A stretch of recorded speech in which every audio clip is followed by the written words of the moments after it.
Hi అండి. ఈరోజు అయితే పెళ్లి కూతురిది తాళి కట్టే శారీ అండి. ఇదైతే తలంబ్రాల శారీ. ఫస్ట్ గానైతే శారీ అయితే చూపిస్తాను. శారీ ఎలా ఉందో చూసి కామెంట్ అయితే చేయండి ఫ్రెండ్స్. చూడండి శారీ అయితే ఇది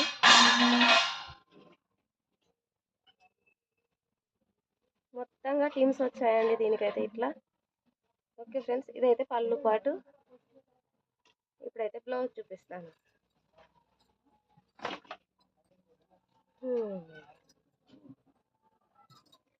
ఇది బ్లౌజ్. నేనైతే బాహుబలి హ్యాండ్స్ అయితే పెట్టానండి. పెళ్లి కూతురే, కాకపోతే ఆమె చెప్పలేదు, నేనే కుట్టాను. గల్లా అయితే కట్ వర్క్ పెట్టి ఇలాగా పెట్టానండి. ఓకే ఫ్రెండ్స్, వీడియో నచ్చితే ఒక చిన్న